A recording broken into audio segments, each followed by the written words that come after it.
பேரலை நேயர்களுக்கு வணக்கம். இன்று நம்மோடு அரசியல் விமர்சகர், சமூக செயற்பாட்டாளர் ரஃபீக் ராஜா அவர்கள் இணைந்துள்ளார். அவரோடு பேசலாம். சார் வணக்கம். வணக்கம்.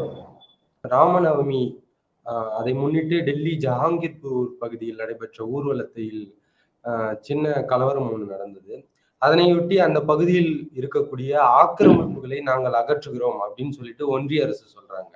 ஆனா இஸ்லாமியர்களுக்கு சொந்தமான கட்டிடங்கள் தகர்க்கப்படுது அப்படின்னு சொல்லிட்டு காங்கிரஸ், இடதுசாரிகள் உள்ளிட்ட கட்சிகள் சொல்லுது. உண்மையில் அந்த பகுதியில் நடக்குது என்ன சார்? அந்த பகுதியில் நடப்பது என்பது வெளிப்படையாக இஸ்லாமியர்கள் மீது நடத்தப்படுகின்ற ஒரு ஒடுக்குமுறை, இந்து பெரும்பான்மைவாதத்துடைய அட்டூழியம். ஏன் அப்படின்னா, நீங்க சொன்னது போல மீடியாக்கள் இதை கலவரம்னு வரையறுக்கிறாங்க. முதல்ல கலவரம்னா என்ன, மோதல்னா என்ன, தாக்குதல்னா என்னன்றதுல நமக்கு ஒரு தெளிவான பார்வை வேணும். கலவரம்னா ரெண்டு பேரும் மோதிக்கிறது. உண்மையில ரெண்டு பேரும் மோதிக்கிட்டாங்கன்னா இந்த பாசிச அரசு இதை விட கடுமையான ஒடுக்குமுறையை மேற்கொண்டிருக்கும். அங்கிருந்து வரக்கூடிய தகவல்கள் இருதரப்புக்கு இடையே மோதல் நிகழ்ந்ததா தான் சொல்றாங்க. அதனாலதான் அதை கலவரம்னு குறிப்பிட்டேன். அங்கிருந்து வர்ற தகவல்கள்ல தான் நமக்கு பிரச்சனையா இருக்குன்னு சொல்றேன். ஏன்னா மீடியாக்கள் போய் இன்னும் அதிகப்படியான புல்டோசர்ஸ் வேணும், இங்க நிறைய கட்டடங்களை இடிப்பதற்கு தங்களுடைய ஆதரவை தெரிவிக்கிற வகையில சில மீடியா பர்சன்ஸோட நடவடிக்கை அங்க இருக்குது. மீடியாக்களை பிஜேபியினர் ஆக்கிரமித்து அல்லது பிஜேபி ஆதரவாளர்கள் மீடியாக்குள்ள நுழைஞ்சு கிட்டத்தட்ட 10 வருஷத்துக்கு மேல ஆக போகுது. அப்படி இருக்கும் பொழுது இது முதல்ல கலவரமா மோதல் அப்படின்றதுக்கு வாய்ப்பு இருக்குது. ஏன் அப்படின்னா, ஒரு எளிய மனிதர்கள் பல காலமாக ஒரு இடத்துல வசிக்கிறாங்க. அப்படி வசிக்கும் போது அந்த பகுதியில ஒருத்தர் ஒரு ஊர்வலத்துக்கு, இது வரைக்கும் வராத ஊர்வலம், திடீர்னு அந்த பக்கம் போகும் பொழுது ஏதோ சிறு சிறு சலசலப்புகள் இருக்கலாம். அது எந்த தரப்பு தொடங்கி வச்சது அப்படிங்கிறத பற்றி விசாரிக்கிறதுக்கே முதல்ல ஒரு கமிட்டி இருக்கணும். அதை பற்றி ஒரு நிதானம் வேணும் ஒரு அரசுக்கு. இங்கே சுப்ரீம் கோர்ட் இன்டர்வென் பண்ணியிருக்குது. நீங்க ஆக்கிரமிப்பு கட்டடங்களை உடனடியாக இடிக்க கூடாது. ஆனா அதையும் மீறி ஆர்டர்ஸ் எங்க கையில வரல, நாங்க இடிக்க போறோம்னு சொன்னா நீங்க சொல்லுங்க, உண்மையிலேயே ஆர்டர் இருக்குங்கிறத நீங்க கையில ஆர்டர் வரணும்னு கட்டாயம் இல்லை. இன்னைக்கு எல்லா விதமான தீர்ப்புகளும் அப்டேட் செய்யப்படுது, மீடியா அதை வெளிப்படுத்துது.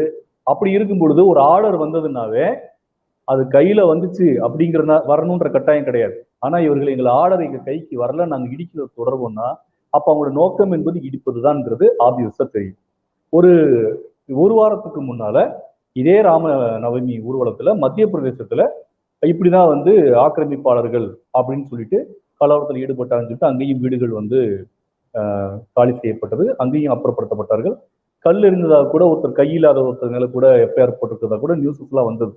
ஆக மொத்தம் என்னன்னா, பிஜேபி ஆளுகின்ற மாநிலங்கள்ல ஒரே மாதிரியான ஃபார்முலா அமல்படுத்தப்படும். ஒரே மாதிரியான ஃபார்முலா வச்சுக்கிட்டு அவங்க இந்த வேலையை செய்யறாங்க. அப்போ அது தமிழ்நாடா இருக்கட்டும், வேறு எந்த ஊரா இருக்கட்டும், ஆக்கிரமிப்பு அப்படிங்கிற ஒரு விஷயத்துக்கு பின்னாடி நிறைய காரணங்கள் இருக்கு. அந்த ஆக்கிரமிப்பை ஒரு அரசு அகற்றுவதற்கான தேவை இருக்குதுன்னா கண்டிப்பா அரசுக்கு தேவை இருக்குது. ஆனால் சட்டவாத நடைமுறையை ஏற்றுக்கொண்ட ஒரு அரசு நோட்டீஸ் கொடுக்கணும், அதுக்கப்புறம் அதுக்கு அவகாசம் கொடுக்கணும், காலி செய்வதற்கு அவகாசம் கொடுக்கணும். இந்த ப்ராசஸ்லாம் இருக்குது. பட் இவங்க என்ன சண்டை போடுறாங்கன்னா, இந்த மாதிரியான என்க்ரோச்மெண்ட்டுக்கு நோட்டீஸ் கொடுக்க வேண்டிய அவசியம் இருக்குதா இல்லையா?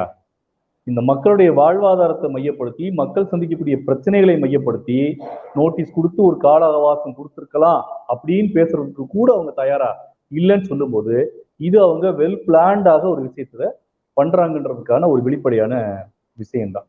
அப்போ இதுக்கு முன்னாடி ராமநவமி நடந்தது, ராம்லீலால மைதானத்துல ராவண வதம் நடந்தது, இனிமேயும் நடக்க போகுது. ஆனால் இவர்கள் முன்னின்று நடத்தக்கூடிய இந்த ஊர்வலங்கள் இஸ்லாமியர்களை குறிவைத்து, இஸ்லாமியர்களுடைய சொத்துக்களை குறிவைத்து, இதுக்கு முன்னால வரைக்கும் ரகசியமா பண்ணிட்டு இருந்தாங்க, கமுக்கமா பண்ணிட்டு இருந்தாங்க, முகமூடி அணிஞ்சு பண்ணிட்டு இருந்தாங்க. இன்னைக்கு பகிரங்கமா அதை செய்யறாங்க. அதனாலதான் போன எலெக்ஷன்லயே கூட ஊபி முதலமைச்சர் யோகி புல்டோசர்ஸ் வச்சு பிரச்சாரமே செஞ்சார். அவரோட அர்த்தம் என்ன? நாங்கள் மிக கடுமையான நடவடிக்கையை எடுக்க போகிறோம் அப்படின்னு தான் அவங்க பேசுறாங்க. அதுக்கு ஒரு எடுத்துக்காட்டாக புல்டோசர்ஸ் அவங்க வச்சு பிரச்சாரம் பண்றாங்க. அவர் அப்படி பண்ணாருன்னு சொல்லிட்டு இப்போ உத்தரகாண்ட்ல புதுசா பதவியேற்றிருக்கிற இந்த முதலமைச்சரும் நாங்களும் புல்டோசர்ஸ் ஆக்கிரமிப்பு அகற்றுவதற்கு எடுப்போம். புல்டோசர்ஸ் நீங்க இடிக்க போறீங்கன்னா இந்த நாட்டில் சட்டம் எதற்கு, நீதித்துறை எதற்கு? அப்ப சட்ட ரீதியாக நீங்க நடத்துறதும் போதே அதுக்கு எதிராக ஒருத்தருக்கு அப்பீல் பண்றதுக்கான வாய்ப்பு இருக்குது. அவங்க அதுக்கு தடை கூறுவதற்கான எல்லா வாய்ப்பும் இருக்குது. 2001 சம்திங் நினைக்கிறேன், மெரினாவில் சீரணி அரங்கம் ஒரு அரங்கம் இருந்தது. அந்த அரங்கத்தை நைட்டோட நைட்டா ஜெயலலிதா அவர்கள் வந்து இடிச்சு தள்ளினாங்க. ஏன்னா மெரினாவோட அழகு வந்து அங்க பாழ்படுது. ஒருவேளை அந்த மாதிரி மெரினா ஒரு நீண்ட கடற்கரையில ஒரு பெரிய ஒரு தூண் மாதிரி அது நிக்குதுன்னு அவங்க ஃபீல் பண்ணா கூட அதுக்கு முறையான நடவடிக்கைகள் இருக்கு. ஓவர் நைட்ல ஒன்று இடிச்சுட்டு போறது அப்படிங்கிறது வந்து ஒரு அரசுக்கு அழகு அல்ல. அப்ப இங்க இருக்கக்கூடிய திட்டமிட்டு அரசு அதிகாரத்தை, அரசு இயந்திரத்தை இஸ்லாமியர்களுக்கு எதிராக ஒன்றிய அரசு பயன்படுத்துதுன்னு குற்றச்சாட்டு வைக்கிறீங்களா? கண்டிப்பாக பாஜகவிற்கு நீண்ட காலமாக ஒரு திட்டம் இருக்கிறது. இதை அகண்ட பாரதமாக, இந்து நாடாக மாற்ற வேண்டும் என்பதுதான் RSS உடைய நூற்றாண்டு கால திட்டம். அந்த திட்டத்திற்கு அவர்களுக்கு இன்று வராது வந்த மாமணி போல தொடர்ச்சியாக 2 முறை ஆட்சி அமைக்கக்கூடிய, அதுவும் மெஜாரிட்டியில் ஆட்சி அமைக்கக்கூடிய வாய்ப்பு வந்து கிடைச்சிருக்குது. அதுல இருந்து அவங்க எல்லா துறையிலையுமே தங்களுடைய அதிகாரத்தை வந்து நேரடியாக கிட்டத்தட்ட என்ன சொல்றது நேரடியான தாக்குதல்ல அவங்க ஈடுபட்டிருக்காங்க. அதனாலதான் பாத்தீங்கன்னா இது குறிப்பா பாஜக ஆளுகின்ற மாநிலங்கள்லயே பார்த்து நடக்குது. இதே ஆக்கிரமிப்புகள் ஒருவேளை உண்மை அப்படின்னு சொன்னா இந்தியா முழுவதுமான பெருமுதலாளிகளா இருக்கட்டும், சாதியவாதிகளா இருக்கட்டும், எளிய மனிதர்கள் எல்லோருமே ஏதோ ஒரு வகையில் ஆக்கிரமிப்புலாம் பண்ணி இருப்பாங்க. நீங்க சொல்லுங்க, இது வரைக்கும் யாராவது ஒரு முதலாளியுடைய இடத்த இந்த மாதிரி நாங்க பறிச்சிருக்கிறோம், இடிச்சு தள்ளியிருக்கோம்ன்ற நீங்க ஒரு செய்தியை நீங்க பார்க்க முடியுமா? பார்க்க முடியாது. அப்படி இருக்கும் பொழுது இது இஸ்லாமியர்களுக்கு எதிரான வெளிப்படையான இந்துத்துவம் தொடுத்திருக்கக்கூடிய போர். இந்த போர்ல இஸ்லாமியர்களோட அன்கண்டிஷனலா இந்திய நாட்டோட அத்தனை மக்களும் கூட நிக்கணும்.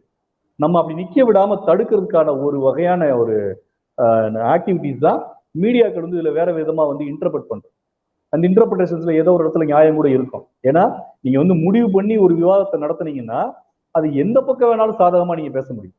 ஆனா நியாயம் ஒண்ணு இருக்குது, எளிய மனிதனுடைய வாழ்வியல் ஒண்ணு இருக்குது. அப்ப இந்த விஷயத்தை இப்ப 2 வாரத்துக்கு உச்சநீதிமன்றம் தடை போட்டிருக்கு இல்லையா? அப்ப இந்த தடையை இவர்கள் மதிக்க போறாங்களா இல்லையா? அப்ப உச்சநீதிமன்றத்துல ஏதோ ஒரு சிக்கல் இருக்கிறதுனால தானே இதுக்கு தடை கொடுத்துருக்கு. அப்ப ஏன் அவசரமாக கொலைவாளை ஏன் பாய்ச்சணும்?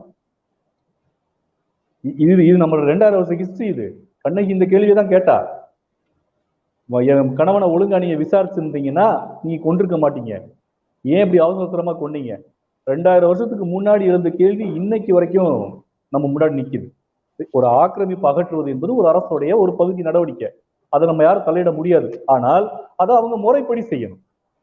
இங்க முறைப்படி செய்யாம எடுத்தங்கவுத்தன்னு கையில இருக்க ஆயுதங்களை தாக்கிட்டு அதை கலவரம்னு ஒரு பேர் கொடுத்துட்டு 2 பக்கமும் தப்பு பண்ணாங்க. இன்னொரு நம்பிக்கை அளிக்கக்கூடிய ஒரு விஷயம் அப்படின்னா 2 தரப்புல இருந்து 27, 28 பேரை கைது பண்ணியிருக்கிறாங்க.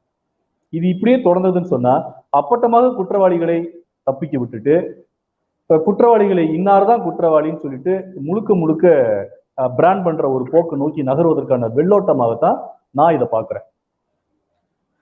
ஆனா பாஜக தரப்புல இருந்து என்ன சொல்றாங்கன்னா, இவர்களுக்கு வந்து பாஜக மீதும் பிரதமர் மோடி அவர்கள் மீதும் ஒரு ஒவ்வாமை இருக்கு. அந்த ஒவ்வாமையை வந்து இந்த மாதிரியான விவகாரங்கள்ல வெளிப்படுத்துறாங்க. நாங்க திட்டமிட்டு எல்லாம் எதுவும் செய்யல, உள்ளபடியே அது ஆக்கிரமிப்புகள் தானே, அதை அகற்றுறதுல என்ன சிக்கல் வந்துரு போகுது அப்படின்னு சொல்லிட்டு பேசுறாங்க.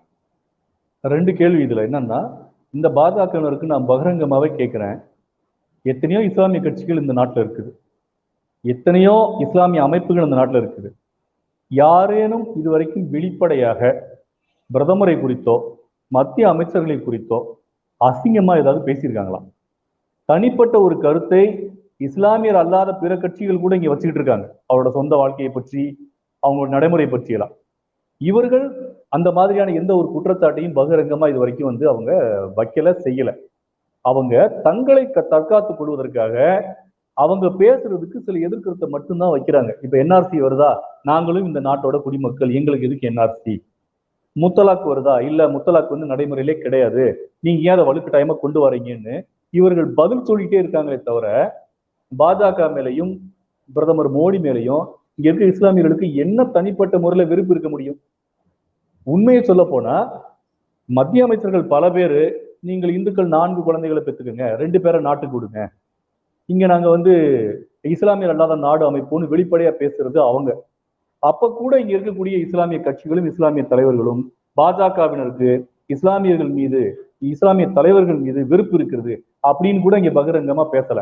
அப்ப என்னன்னா, நீங்களே அதை ஒண்ணு பண்ணிட்டு அதை பண்றது மட்டும் இல்லாம பழி தூக்கி அந்த எதிர்த்தரப்பு மேல போடுறது அப்படிங்கிறது எவ்வளவு ஒரு சாதுரியமான, ஒரு நயவஞ்சகமான, ஒரு கயமைத்தனமான ஒரு நடவடிக்கை. ரெண்டாவது கேள்வி நீங்க கேட்டது, உண்மையில் அது ஆக்கிரமிப்பாக இருக்கும் பட்சத்துல கண்டிப்பாக அதை நீக்கணும். ஆனால் ஆக்கிரமிப்பு பண்ணவங்க யாரும் அங்க இருக்கக்கூடிய கொள்ளைக்காரர்களோ அல்லது பெருமுதலாளிகளோ இல்ல வாழ்வாதார அமைப்புகளோ கிடையாது. அவங்களுக்கு காம்பன்சேஷன் கொடுக்கறது ஒரு அரசோட வேலை தானே. அப்ப நீங்க சட்டத்துக்கு உட்பட்டு அந்த ஆக்கிரமிப்பை நீங்க தூக்குனீங்கன்னா அதற்கு சரியான காம்பன்சேஷன், ரீஹாபிலிட்டேஷன் அவங்களுக்கு கொடுக்கணும். நீங்க இப்படி திருதுப்புன்னு அத்தராத்தை சாமத்துல நீங்க இடிச்சு தள்ளிட்டு போயிட்டு இருந்தீங்கன்னா உங்ககிட்ட ரீஹாபிலிட்டேஷன் கிட்ட அவங்க எங்க போவாங்க? அவங்க நாட்டோட மக்கள் இல்லையா? அப்ப ஆக்கிரமிப்பை தான் நாங்க அகற்றோம்னு ஒரு நியாயத்தை வச்சுக்கிட்டு முதல்ல அது ஆக்கிரமிப்பா இல்லையாங்கிறதுக்கே முடிவு தெரியறதுக்கு வருடங்கள் ஆகும். அப்படி ஓவர் நைட்ல நீங்க பண்றது ஒரு அரசுடைய வேலையோ இல்ல அரசு பிரதிநிதிகள் வேலையோ கிடையாது. அந்த கலவரத்தை கண்ட்ரோல் பண்ணணுமா? கண்டிப்பா கண்ட்ரோல் பண்ணணும். 2 தரப்புல கைது பண்றீங்களா? பண்ணுங்க. அது முறையான விசாரணை நடக்கட்டும், சட்ட ரீதியா செய்யட்டும். ஆனால் இரவோடு இரவாக குடியிருப்பு அது யார் அகற்றினாலும் தமிழ்நாட்டுக்கு நடந்தது. இப்ப ரீசெண்டா வளசரவாக்கம் அங்கே இங்கே நடந்த விஷயத்துக்கு எதிராக மக்கள் போராட்டத்தானே செஞ்சாங்க. அப்ப எல்லா அரசாங்கங்களுமே எளிய மனிதர்களை காலி செய்யும் போது அவர்கள் ஆக்கிரமிப்பு செய்துள்ளார்கள். அப்ப ஒருவேளை அவர்கள் ஆக்கிரமிப்பு செய்திருந்தா கூட ஆக்கிரமிப்பு என்பது ஒரு வாழ்வியல் சிக்கல். அரசு தன்னுடைய வேலையை இந்த மாதிரியான ஒரு ஆக்கிரமிப்புன்ற பேர்ல வேற வேலையை செய்ய முடியாது. அவங்களை ரீஹாபிலிட் பண்ண வேண்டிய பொறுப்பும் கூட இந்த அரசுக்கு தான் இருக்குது. அதை தான் நம்ம இந்த அரசாங்கத்திலிருந்து எதிர்பார்க்கிறோம். மற்றபடி ஆக்கிரமிப்பு செஞ்சாங்க, நாங்க ஓவர் நைட்ல நாங்க இடிச்சோம் அப்படின்னு சொல்றது கண்டிப்பாக ஒரு அரசோட பதிலாக இருக்க முடியாது. அது பிஜேபியை குருட்டுத்தனமாக ஆதரிக்கக்கூடிய சில ஒரு என்ன சொல்றது ஒரு சிலவர்களுடைய பதிலாக தான் அது இருக்க முடியும். நல்லா எச்சரிக்கை விரும்புறேன். இது கண்டிப்பாக முஸ்லிம்களோட நின்று போற விவகாரம் கிடையாது. இதே அரசு நாளைக்கு இருக்கக்கூடிய எல்லா மக்கள் மீதும் ஒரு கட்டத்துல இந்த ஆக்கிரமிப்பு செஞ்சாங்கன்னா அப்ப இது ஆக்கிரமிப்பு தானே, செய்யத்தான் செய்வாங்கன்னு சொல்ல முடியுமா இங்க இருக்கிற எல்லாரும்? முதல் குறியாக முதல் பாதிப்புக்குள்ளானவர்கள் இஸ்லாமியர்கள் இருக்கிறாங்க. இனி வருங்காலங்கள்ல வேற வேறையா இருப்பாங்க. அந்த எச்சரிக்கையை உணர்ந்து நம்ம இந்த பிரச்சனையை அணுகணும்ன்றதான் என்னுடைய பார்வை. சரிங்க சார். இந்த விவகாரத்தை முன்னிறுத்தி காங்கிரஸ் கட்சியின் தலைவர் ராகுல் காந்தி அவர்கள் ஒரு கருத்தை வெளிப்படுத்தியிருக்கார். அவர் என்ன சொல்றாருன்னா, கடந்த 8 வருஷமாக வளர்ச்சி அரசியலை பேசுனீங்க, ஆனா இன்னும் 8 நாட்களுக்கு தான் நிலக்கரி கையிருப்பு இருக்கு. அதன் காரணமாக நாடு முழுவதும் மின்வெட்டு நிலவுது. இதை எல்லாத்துலயும் கவனம் கொடுக்கறத விட இஸ்லாமியர்களுக்கு எதிரான வெறுப்பு அரசியலை கைவிடுங்க அப்படின்ற மாதிரி சொல்லியிருக்காரு. இந்த கருத்தை எப்படி பாக்குறீங்க? கண்டிப்பாக இந்த கருத்து வரவேற்க வேண்டிய கருத்து. இதை பற்றி எதிர்கட்சிகள் எல்லாம் ஒரு முடிவுக்கு ஒரு குறித்த விவாதத்தை நோக்கி நகர்த்தணும். ஏன்னா உண்மையிலேயே 2014 மோடி முதல் முறையாக பிரதமர் ஆகும் பொழுது அல்லது பாஜக ஆட்சிக்கு 2ஆம் முறையாக 3ஆம் முறையாக வரும் பொழுது ஒரு வளர்ச்சி கோஷத்தை முன் வச்சுதான் வந்தாங்க. நம்ம நினைக்கிற மாதிரி இந்தியாவில் இருக்கிற எல்லா மக்களும் இந்துத்துவ ஆதரவாளர்கள்லாம் கிடையாது. உண்மையிலேயே மோடி அவர்கள் குஜராத்தை சொர்க்க பூமியா மாத்தி இருக்கிறாரு. அங்க நிறைய தீபும்பா வேலை பண்ணியிருக்கிறாங்க. அப்ப அதே மாதிரியான ஒரு வளர்ச்சி இந்தியா முழுவதும் அவர் கொண்டு வருவாரு அப்படின்னு சொல்லிதான் எனக்கு தெரிந்த இளைஞர்கள் நிறைய பேர் பிஜேபி பக்கம் கூட சாஞ்சாங்க. ஆனால் 10 வருடமா கிட்டத்தட்ட 10 வருஷம் ஆக போது உண்மையிலே உங்களுடைய வளர்ச்சி திட்டம் என்பது உலகம் பார்த்து பல்லிக்கிற அளவுல தான் இருக்குது. நீங்க எந்த ஆட்சி வந்தாலும் விலைவாசி உயர்வை தடுக்க முடியாதுங்கிறது ஒரு சாதாரண விஷயம். ஆனா இப்படி ஜெட்டு வேகத்துல விலைவாசி ஏறும், இப்படி ஜெட்டு வேகத்துல நமக்கு இருக்கக்கூடிய எல்லா பிரச்சனையும் பல மடங்கா உயரும் அப்படிங்கிறத யாருமே எதிர்பார்த்திருக்கிற மாட்டாங்க. அப்போ உண்மை ராகுல் சொல்றதோட ஒரு உண்மை, அழுத்தமான உண்மை என்ன அப்படின்னா, இவர்கள் தங்களுடைய வளர்ச்சி அப்படிங்கிற கோஷத்தை முன் வச்சு ஆட்சிக்கு வந்தாங்க. அதுல அவங்க எந்த வளர்ச்சியும் செய்யல. 2வது இந்தியாவுடைய பொருளாதார நிலைமை அப்படிங்கிறது பின்தங்கி போயிட்டே இருக்குது.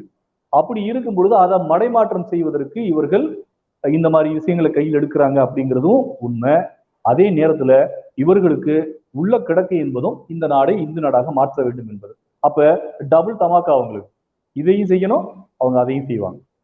அப்படி பண்ணும் பொழுது இவர்கள் இஸ்லாமியர்களை குறிவைத்து அரசியல் செய்வதுன்றது இவங்களுக்கு இயல்புலே வரக்கூடிய ஒரு விவகாரம். இப்படி முற்றான ஒரு தோல்விக்கு பின்னால இதை செய்யறது அப்படிங்கிறது அவங்களுக்கு வேற வழியே கிடையாது. இதை செய்யறது மூலமாக ஒரு இந்து பெரும்பான்மைவாத கன்சால்டேஷனை பண்ண முடியும்னு அவங்க நம்புறாங்க. துரதிருஷ்டவசமா ராகுல் சொல்லக்கூடிய இந்த விஷயம் என்னைக்கோ அவங்க செஞ்சிருக்கணும்.